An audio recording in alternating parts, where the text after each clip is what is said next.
Welcome friends to another session of fluid mechanics.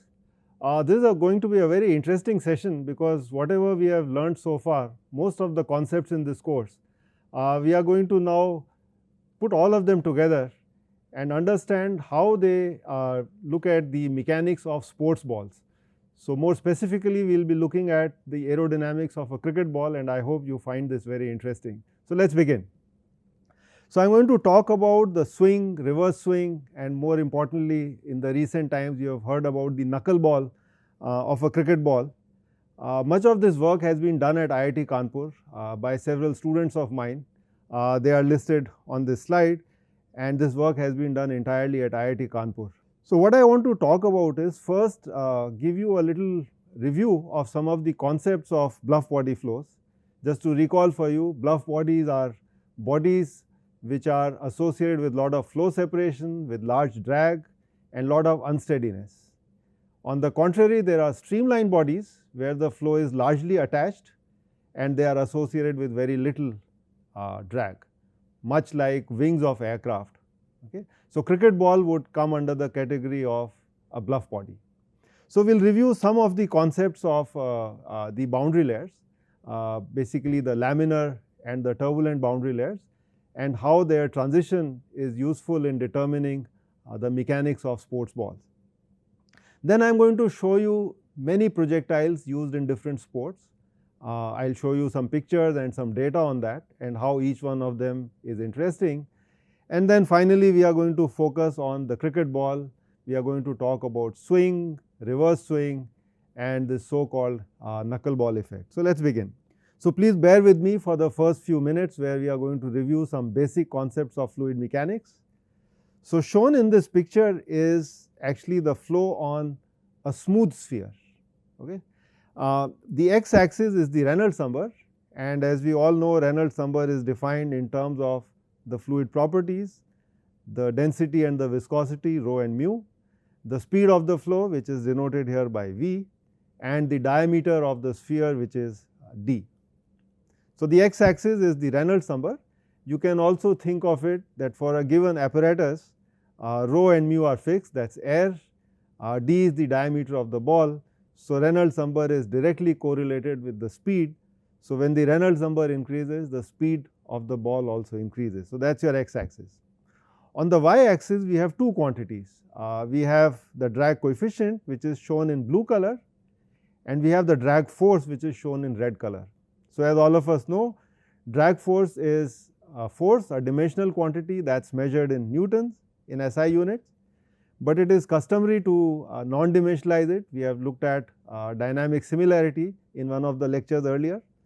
So CD is the drag coefficient, and the way it is defined is you take the drag force and non-dimensionalize it with the dynamic pressure, which is half rho V square, and then of course A is the frontal area of the sphere, which is a circle of diameter d. Okay, so at very low speeds, you are going to get a very low drag, that is the red color line, and then it increases quadratically with speed. So the drag increases as you increase the speed. So this continues till a certain speed or till a certain Reynolds number, and then something very magical happens. The drag force actually reduces, and this is bizarre. So imagine I am throwing a ball, and if I throw it at a certain speed, then the drag increases with increase in speed, but beyond a certain speed, then I require less force to throw it. I mean, this is absolutely bizarre.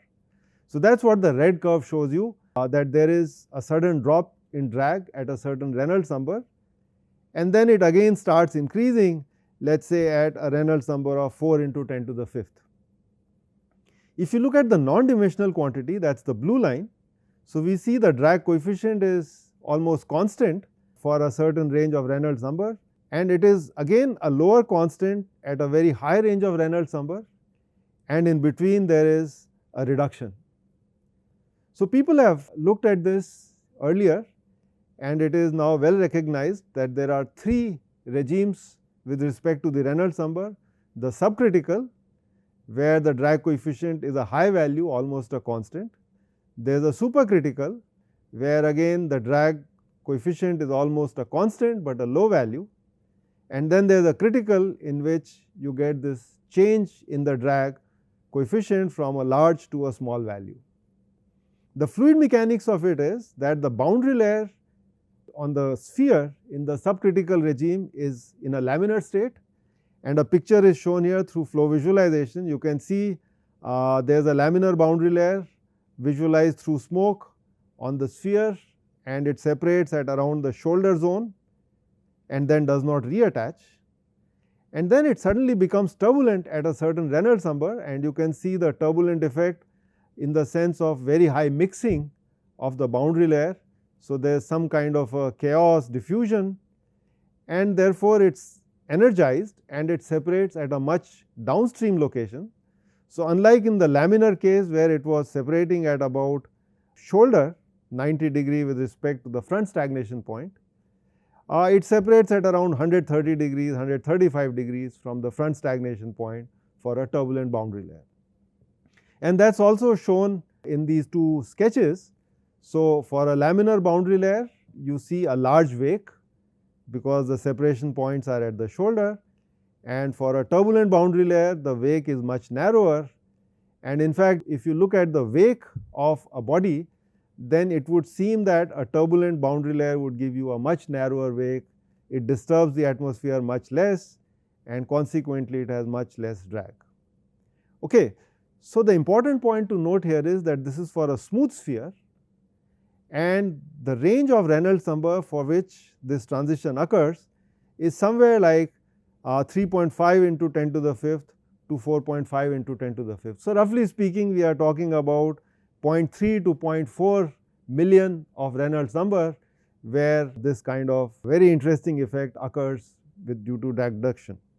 Okay, we have looked at these flows in a wind tunnel. So, let me show you what happens.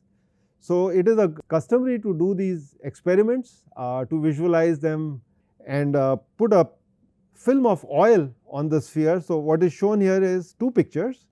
One picture is the same sphere in the subcritical regime, and on the right there is a picture in the supercritical regime. So, we have applied a film on the sphere and put it in the flow, and to visualize this film we have put a dye in it of white color. So, what happens when there is a flow that pushes the oil towards the downstream. So, the flow is, as you can see, from left to right. So, the oil is pushed to the right, and at the point of separation the shear stress goes to 0.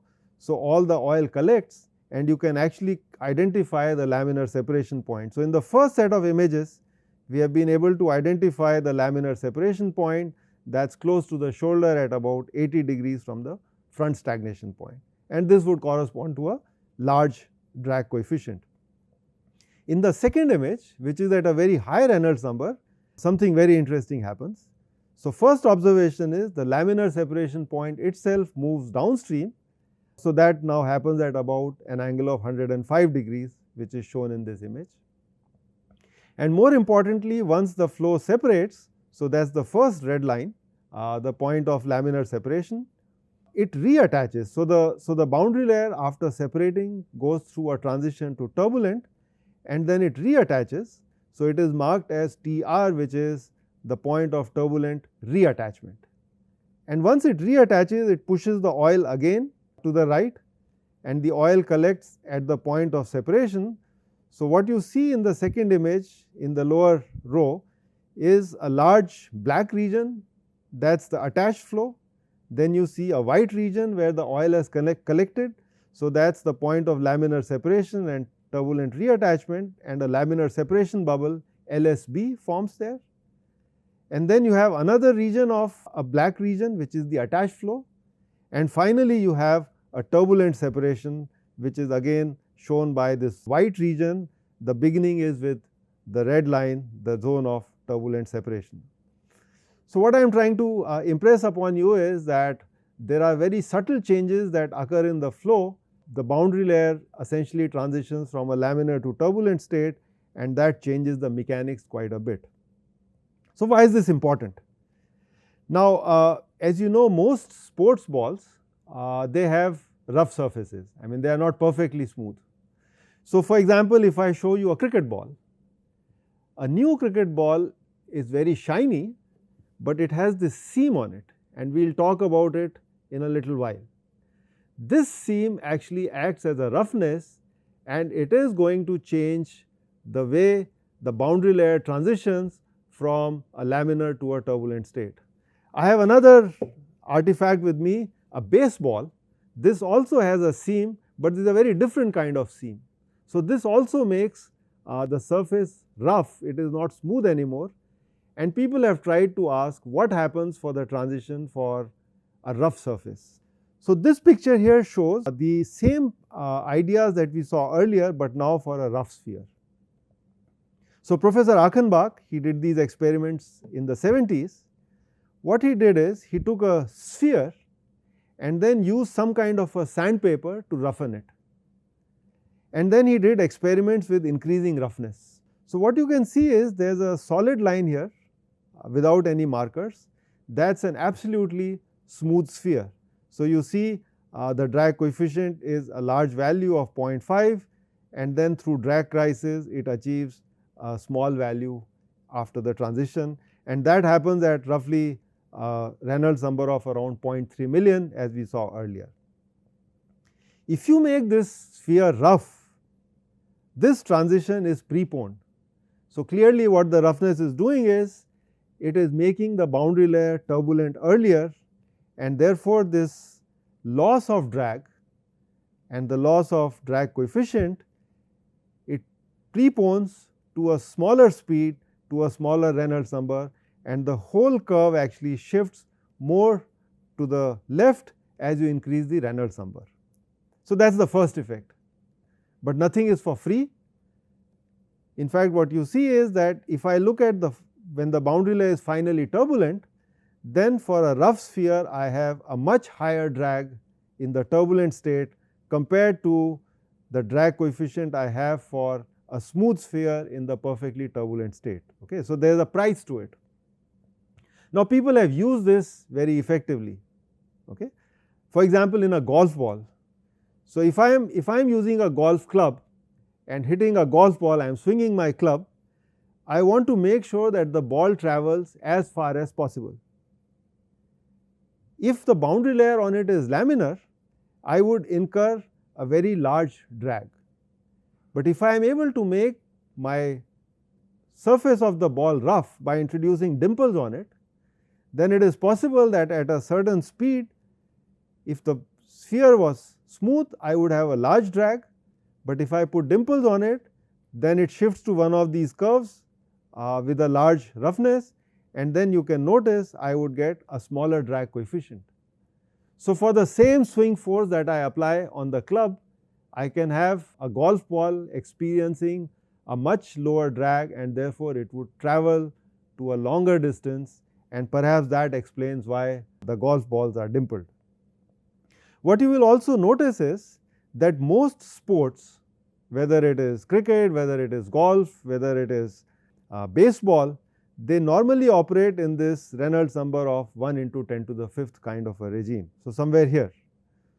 So, you can see that the roughness plays a very important role, and we are going to look at it in a little bit more detail.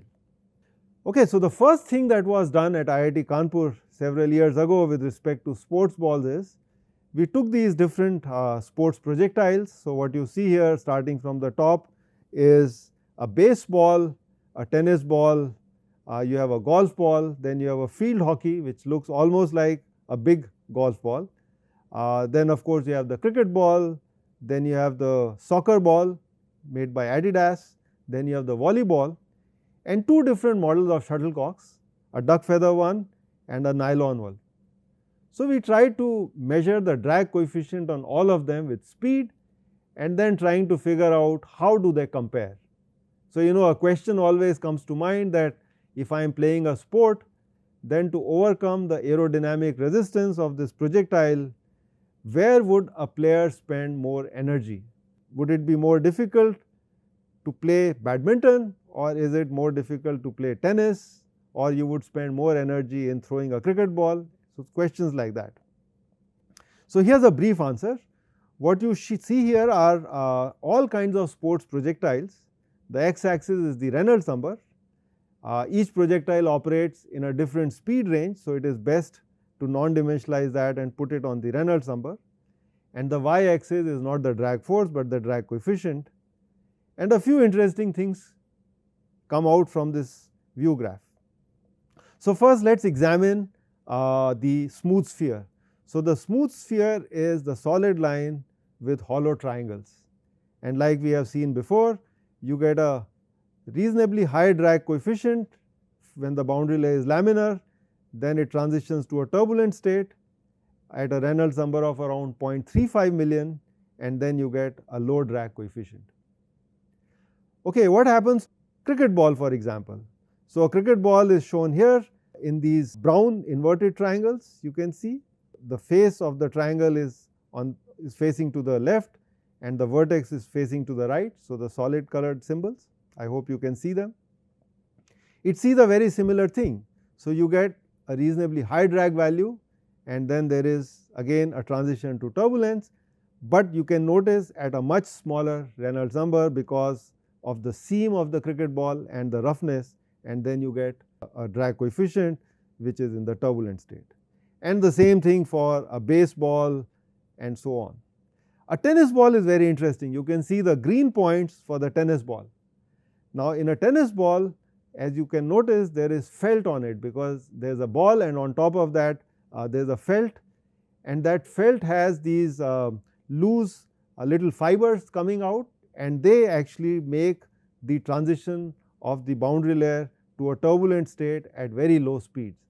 So, effectively a tennis ball is always in a turbulent state, okay, and that is why it has a large drag, and this drag is large because there are these fibers which are sticking out and they contribute a lot to the drag.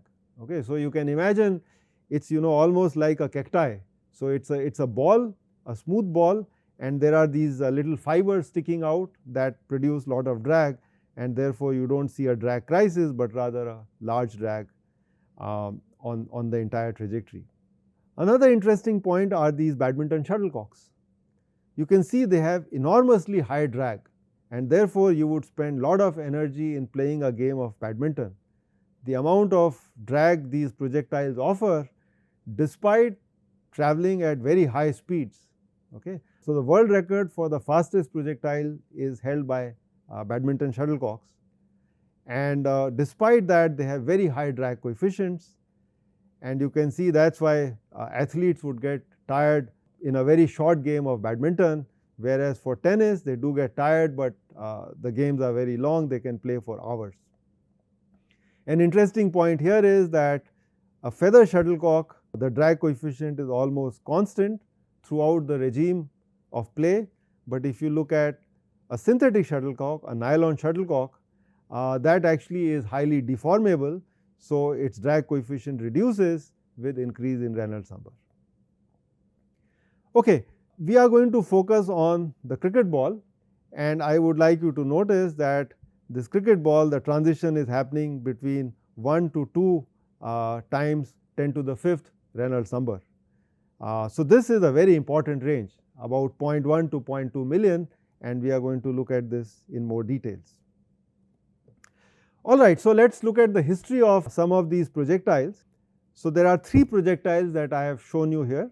A cricket ball, we have looked at it earlier, then a baseball, we briefly saw this earlier, and of course, a golf ball.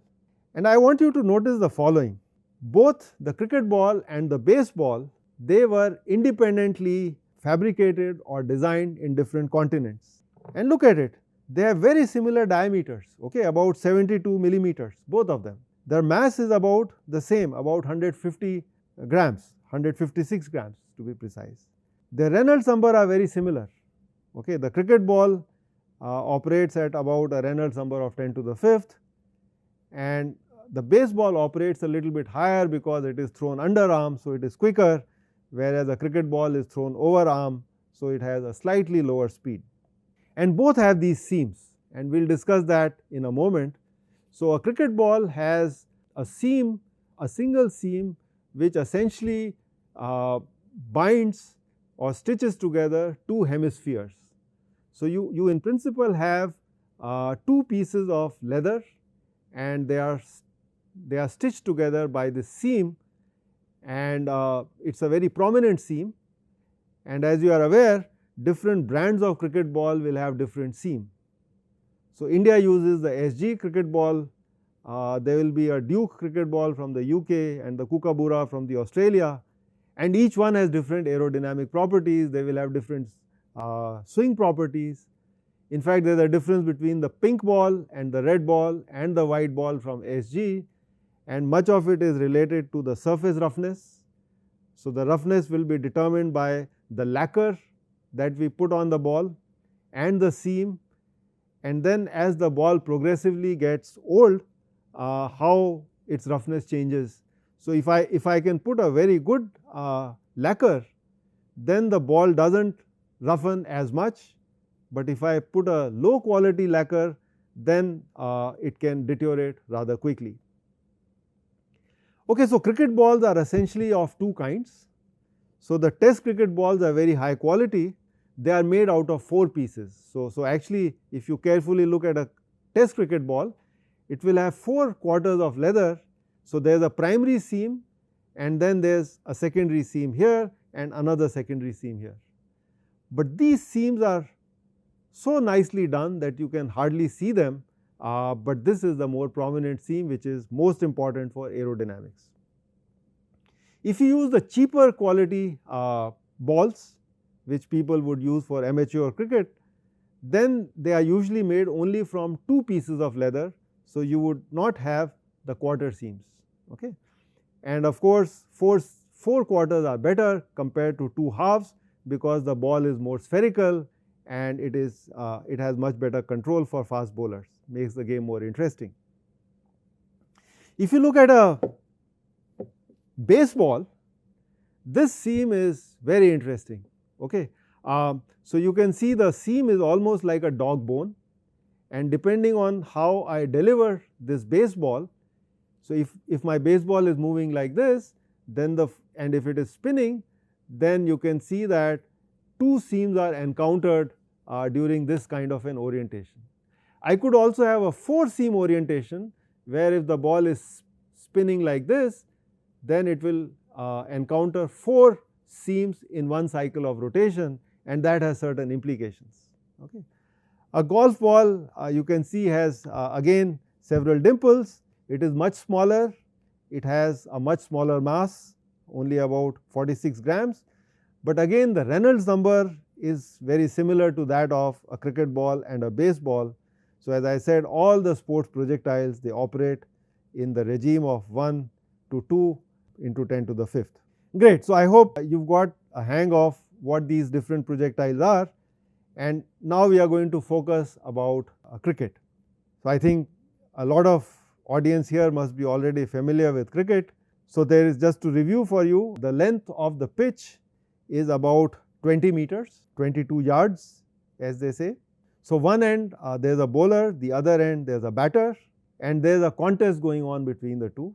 So, the bowler is trying to make sure that the batter is not able to hit the ball, and of course, they would like to take wickets, and there are several ways to take a wicket. One is you hit the stumps, the bowler can hit the stumps directly, or you get a leg before wicket, or you can take a catch. So, there are many ways, and what the batter is trying to do is hit the ball as quickly as possible, and there will be fielders around. So, you can score a 4, you can score a 6, or you can run singles or doubles and so on.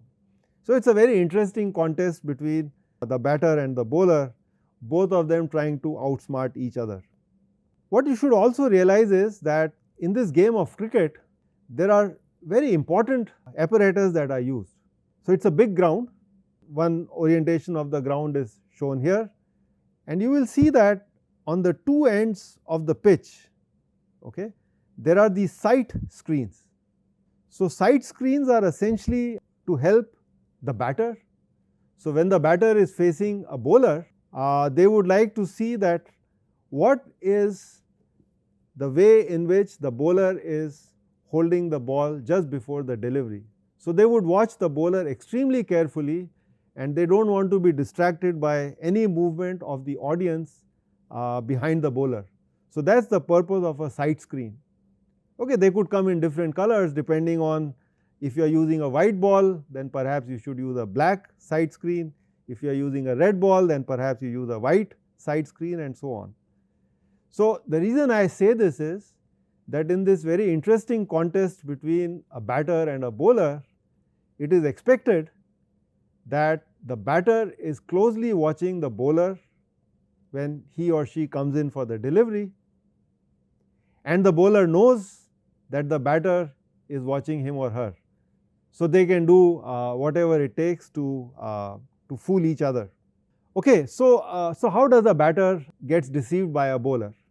So one is by sheer pace. If I am a quick bowler and I bowl very quick, by the time the ball reaches the batter, there is only so much time that he or she has, so I can beat the reaction time, and by changing the length of the ball, the direction of the ball, I can fool the batter by sheer pace. The other important way is by the lateral movement. So I can move the ball laterally and deceive the batter. How do I do that? So there are many ways of doing it. The first one is spin bowling. So spin bowling could occur in two ways. One is you put certain revs on the ball and it hits the pitch, and after hitting the pitch it deflects. Okay, so that's movement of the pitch. You can also get movement in the air, and that's the Magnus effect. So we have had a lecture earlier in this course that if you have a spinning cylinder and there is a flow at it, then you could get a side force that's referred to as the Magnus force. So that's also important. But we are not going to look at spin bowling today. You can deceive the batter by doing seam bowling. So in this, the seam is often held vertical and it hits the deck, and then the ball can move either way. It can move to the left or to the right, and the batter is deceived. Okay, so you can have a leg cutter or you can have an off cutter. In this session, we are going to discuss the swing bowling.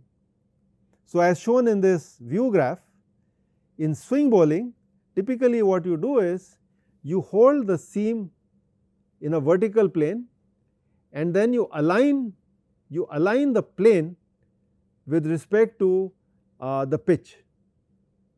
So if I am bowling to a right-handed batter, perhaps I can hold the seam a little bit like this, so that the seam faces the slip of the right-handed batter, okay, and then the ball will actually move laterally if I do certain things right, and I will explain you how.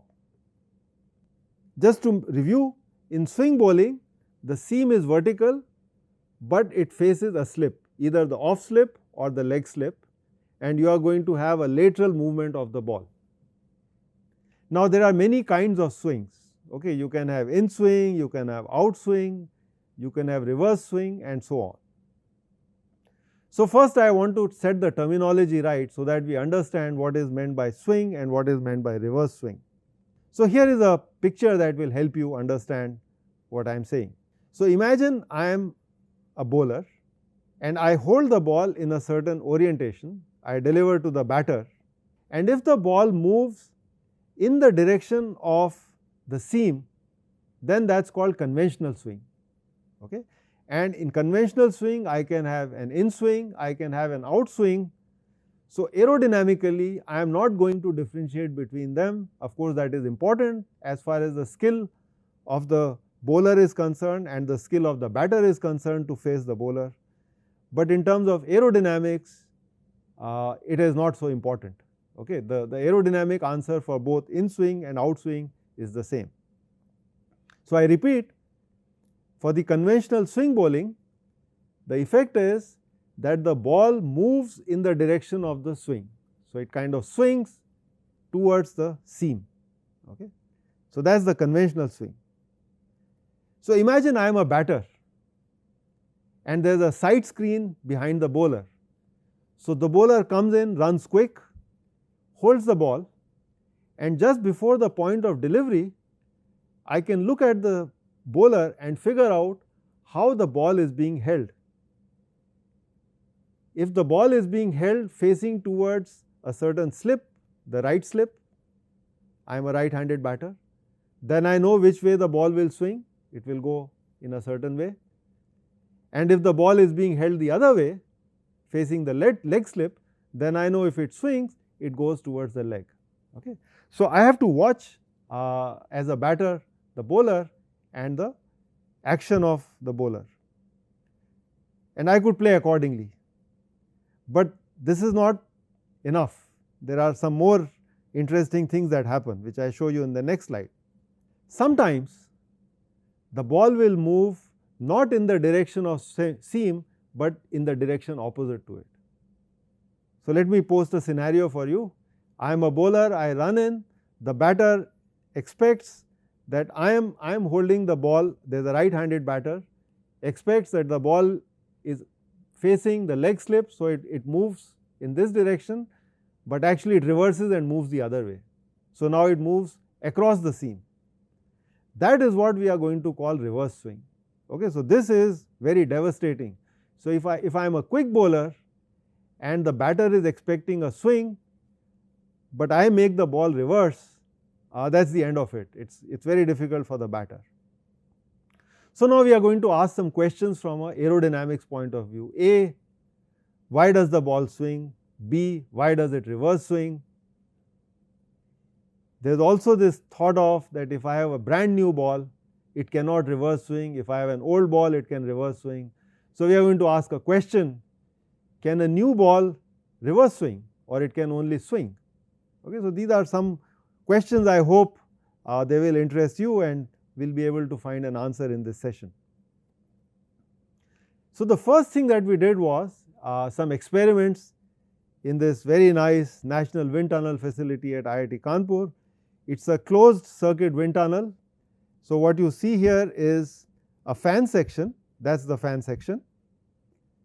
So, it accelerates the flow, it goes in this circuit, and there is a test section where I can put an artifact much like a cricket ball and measure some forces on it or do some experiments.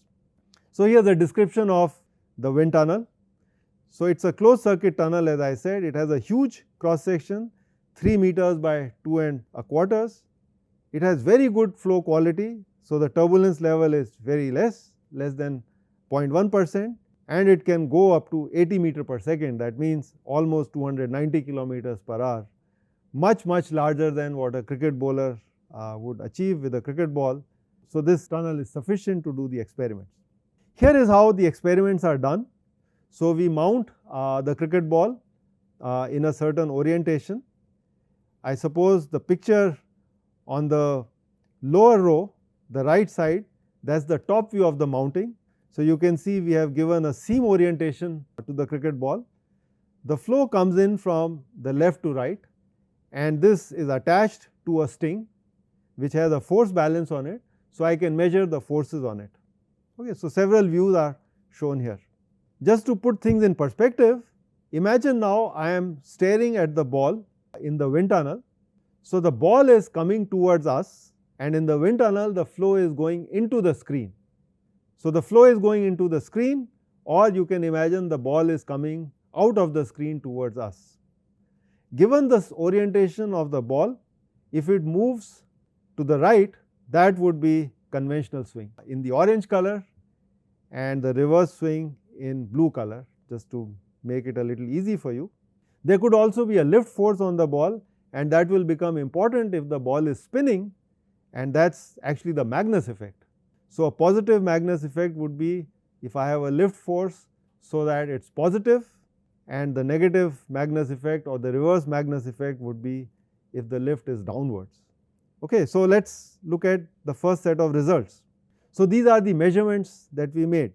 So, there are several curves here. So, experiments were done on a real cricket ball, that line is of blue color, but not all balls are the same because they are handmade.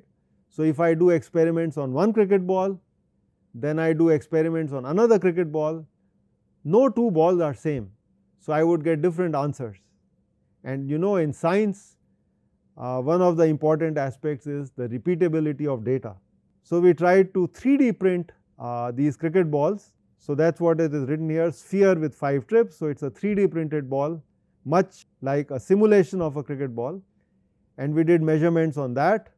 That is the green color curves, and then we also put pressure ports on them. Those are the black color curves, sorry, the black and the red color curves. So, for us it is sufficient to look at the blue line, that is the actual cricket ball. Alright. So, the top view graph is the drag coefficient and the lower view graph is the swing force. Okay. Remember, positive force is swing, the conventional swing, and the negative is reverse swing. Okay. So, the seam angle has been set to 30 degrees. So, just to give you a perspective, okay, so let me give you a perspective of how this is set up so that you can understand the results. So, imagine there is a ball with the seam angle at 30 degree to the pitch. The flow is coming at the ball, and as you can imagine, on this side the flow hits the seam. So, I am going to call this as the seam side, and the other side there is no seam. So, that is the shiny side or the non-seam side. So, essentially what will happen is this side will become turbulent, this side will remain laminar.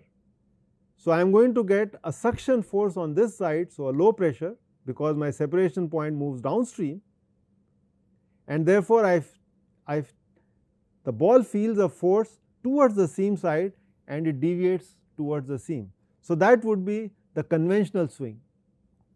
So, what this picture shows here is, if I look at the blue line, that up to a certain speed I get no swing, and beyond a certain speed I start getting swing, but that swing coefficient increases with speed, it saturates up to some point, and then interestingly I suddenly get reverse swing.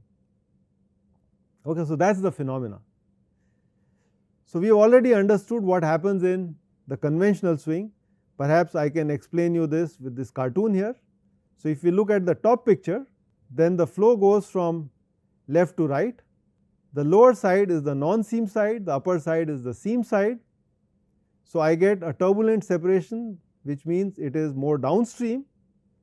The lower side is laminar separation, and therefore, I get a pressure difference between the upper and the lower side.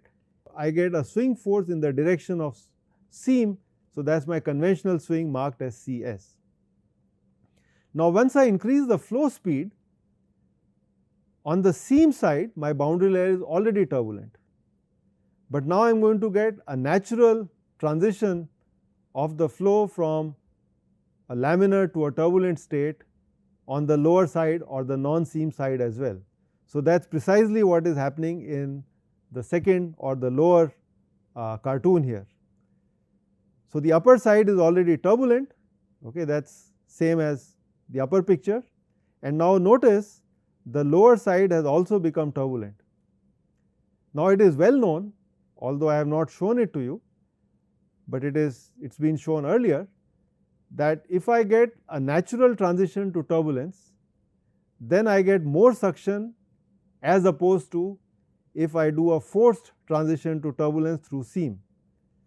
So, in the lower cartoon you are going to get a higher suction on the non-seam side, and therefore, the force would be away from the seam. So, you will start getting reverse swing. Okay, so, let me explain to you the phenomena now as the aerodynamics show us, the force measurements show us. So, as a bowler, if I hold my seam at a certain angle and I keep bowling at increasing speeds. So, at very low speeds, maybe something like 60 kilometers per hour, I see no swing.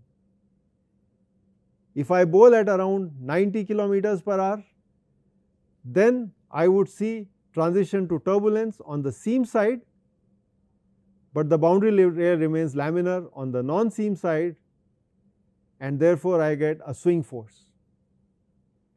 If I bowl at really high speeds, something like 145, 147 kilometers per hour, much like the very fast bowlers, maybe somebody like then even the non-seam side is going to become turbulent, and now my ball is going to reverse. Okay. So, instead of the ball moving along the seam, it will move actually away from the seam, and I am going to get reverse swing. So, this answers the age old question that can a new ball reverse, and the answer is aerodynamically absolutely. Just that a rough ball can reverse swing at a smaller speed, but a new ball can also reverse swing if the bowler is willing to deliver at a high speed. So, we have done a lot of experiments in the wind tunnel using the oil flow visualization technique, and it is shown here. So, I would like you to focus on the schematics that are shown in this view graph, and you will see that at low speeds there is a laminar transition, that is the region of no swing. Then you get a transition to turbulence by the formation of these laminar separation bubbles, and finally you get a reverse swing, which is not shown here in this graph. We have also done pressure measurements. Okay. So, we have put pressure ports and we get exactly the same evidence as we got earlier to show that there is swing and reverse swing. We have also done a very special technique called the PIV, the particle image velocimetry. So, here you shine a laser and you put some marker particles in your flow. So, you shine lasers and take two pictures consecutively at a small time interval, and these marker particles can travel a distance. You can measure that distance from the pixels on your camera, you know the time. So, you can draw the pictures of the velocity vectors, and it is shown in this view graph here. So, the first row is for a smooth sphere, just to show you that at subcritical Reynolds number the flow separates at the shoulder, and at supercritical Reynolds number there is a turbulent boundary layer that separates much later. On the other hand, when you have a trip or a seam, then you get a conventional swing. So, you can see on the seam side the boundary layer has become turbulent, it stays attached. On the lower side the boundary layer is laminar, so it separates early, and therefore you get a swing force which is a positive swing force upwards. In the lower picture, the boundary layer on the non-seam side also becomes turbulent. The seam side is already turbulent, and therefore now you get a reverse swing, which is what the force measurements show. Okay. So, this mechanics has been confirmed from different methodologies, pressure measurements, PIV measurements, and of course force measurements. Okay. So, a few questions still remain. So, I am showing you this view graph again, and one question that we asked is that if the boundary layer is becoming turbulent on the seam side, why is the force coefficient increasing gradually? Why is it not a step increase in the force coefficient? I mean, intuition would say that if the boundary layer becomes turbulent, then we should just get a swing force from 0 to a certain value, it should be a step function. So, clearly there is something more which we have missed in our measurements. So, now we did computational fluid dynamics. Okay. So, we made computer models of these artifacts. So, you see a smooth sphere here, a sphere with one trip, with 3 trips, and finally the model of a cricket ball. So, we did large eddy simulations on these, very high end calculations, and what you see here are some answers from the CFD simulations for a sphere. Okay, we used a finite element mesh for these cricket ball models, and these were put on a very high end computer, a parallel computer. The code does quite well, and these are the kind of results that we saw.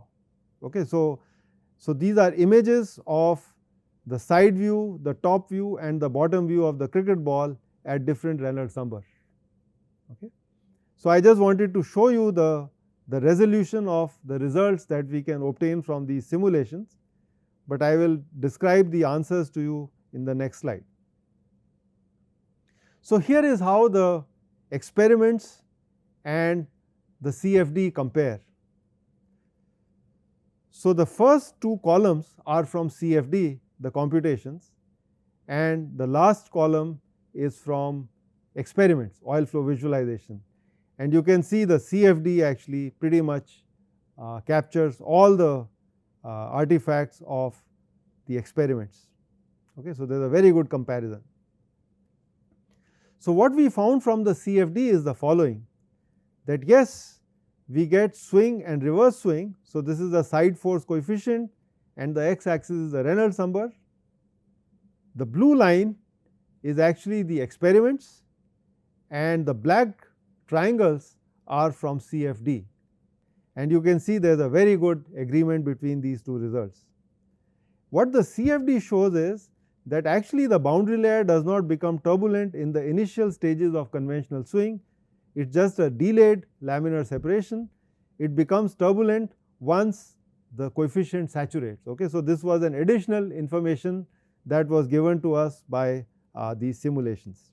So these are some pictures that we got from CFD, and just to show that the boundary layer is actually laminar and not turbulent in the initial stages of swing. In fact, these results are very important, very novel, and they appeared on the cover page of one of the leading journals of fluid mechanics. So this is a summary of what the CFD tells us for the different flows. So this first column is for the no swing, then you have conventional swing, and finally you have reverse swing. Okay, let us take a minute to understand the effect of environment. So imagine we have two bowlers, and one of them bowls at 80 kilometers per hour and the other one bowls at about 145 kilometers per hour. You can identify any two of your favorite bowlers. So the bowler will use exactly the same action, exactly the same speed, but in two different conditions. Let us say one is the Eden Gardens at Kolkata and the other is the Lords at London, where the temperature conditions are very different. So it is very hot in Kolkata, let us say about 35 degrees centigrade, and at Lords it is a little bit cooler, so it is 15 degrees centigrade. So that affects the density and viscosity of the fluid, and I have written here the Reynolds number for these two speeds. For 80 kilometers per hour, let us say, in Eden Gardens we are at 0.8 into 10 to the 5th, whereas because of heavier air in Lords we would have 1.05 into 10 to the 5th. So I am a bowler. I run in and bowl at 80 kilometers per hour. So that is in Eden Gardens it would be 0.8 into 10 to the 5th. So you can see I am somewhere here, 0.8 into 10 to the 5th. So I will generate some swing. Now I go to Lords, same action, same speed, but my Reynolds number is 1.05 into 10 to the 5th. I am over here. So I am going to generate more swing. So you can see if I am a bowler with 80 kilometers per hour, then I will get the ball to swing more in Lords as compared to Kolkata. What about a fast bowler? So suppose I am somebody like Bumrah, 145 kilometers per hour. So for a certain seam angle, let us say 30 degree, I bowl at a Reynolds of 1.5 into 10 to the 5th at Kolkata, that would be here. So I get very high swing with a new cricket ball. I go to Lords as Bumrah, exactly same action, exactly same seam orientation, and now my Reynolds number is almost 2 into 10 to the 5th and my ball reverses. Okay. So I hope you are able to understand that the weather has a major effect on the swing and reverse swing of a cricket ball. Same thing with humidity. If my conditions are very humid, that means my water content, the vapor content in the atmosphere is higher. You know the molecular weight of vapor is much smaller than the molecular weight of air. So I will have a reduced density. So my Reynolds number would be smaller with respect to the low humidity conditions, and again it would affect my swing or reverse swing conditions. Another thing was found with respect to the cricket ball generating these swing and reverse swing. So if you look at an airplane in a clear sky, you will often see these vortices. Okay. So, these are the wingtip vortices, and essentially what happens, there is a high suction on the upper surface, a low suction on the lower surface, and the flow leaks, and the moisture can basically cavitate, and you are going to get these visualizing these vortices. It turns out the same thing happens in a cricket ball. So, if I have a cricket ball which is travelling at a certain speed and it is generating some swing. So, because it is generating swing, I have high suction on the seam side, low suction on the non-seam side. So, I could get some vortices on the two sides of the ball, and that is what these calculations show. We get these two wingtip vortices. The implication of these is that if I am a fast bowler and I bowl such that my ball passes the ear of a batter, then there are going to be these two vortices and they create some audio impact. Okay. So, the bowler can feel the speed just through this audio signal, and that makes it more lethal. Okay. So, the vortices are shown here in more detail. We can also look at the trajectory of a cricket ball using all this data, because we have all the forces. So, we can integrate using the Newton's law and come up with what is the trajectory. So, let me show you some typical trajectories. So, let us say I am a bowler who bowls at about 150 kilometers per hour. So, the ball slows down as it moves towards the batter, it loses about 10% of the speed, and then there could be a lateral motion. So, I could get either a swing if I am a low speed bowler, and if I bowl at very high speed, let us say 150 kilometers per hour, then you can see here I am getting a reverse swing. So, the ball moves in the other direction. What is the optimal speed for generating swing? So, what is shown in this picture is the maximum swing that I can get at different speeds. So, the x axis is the speed at which I bowl, and the y axis is the deflection of the ball when it reaches the stumps. And you can see at about 90 kilometers per hour I can generate the maximum swing, and then of course, the reverse swing happens at higher speeds. There is a phenomena called the contrast swing. So, what happens if I have an old ball? You must have seen that many a times the bowlers they will keep one side of the ball shiny by rubbing it against their trousers, and the other side will get roughed. So, you see now you have two kinds of roughnesses. One is the roughness because of the seam, and the other is the roughness because of the surface. So, we have done experiments by taking a new ball, making one side rough and then making the entire side rough.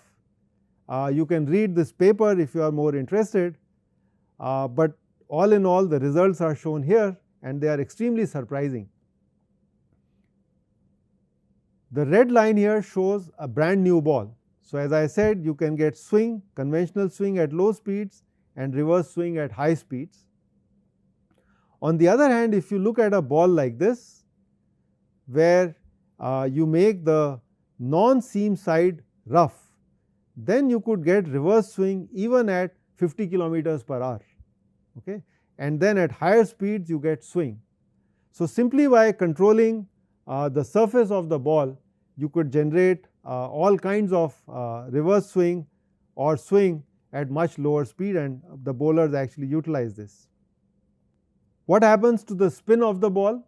How does it affect the swing? So, this slide shows that the rotation of the ball also affects the spin, the swing, but we are not going to go in more details as far as this is concerned.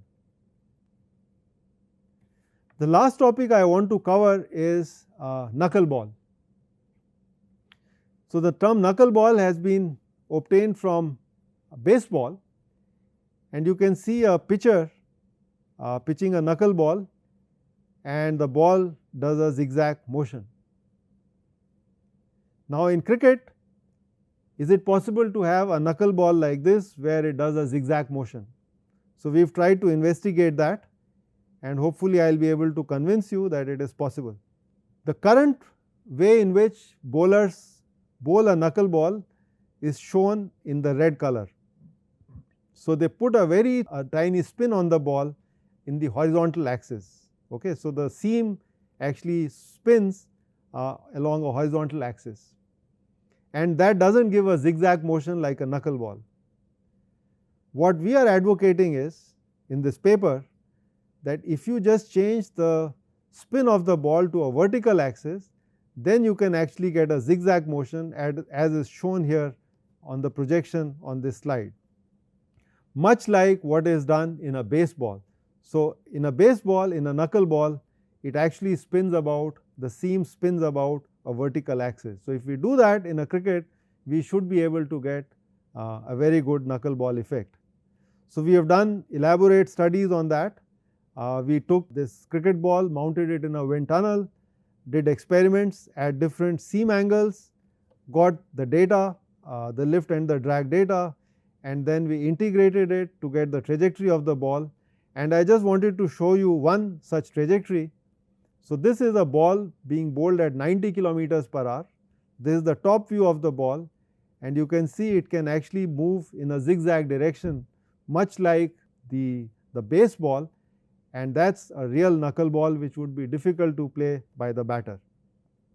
So, we have done some optimization to figure out what is the best knuckleball, and what we found is that if you can impart about half a rotation during one cycle of the ball reaching from the bowler to the batter, and you bowl at a speed of about 115 kilometers per hour, then you would get a knuckleball that is pretty much unplayable by some metrics.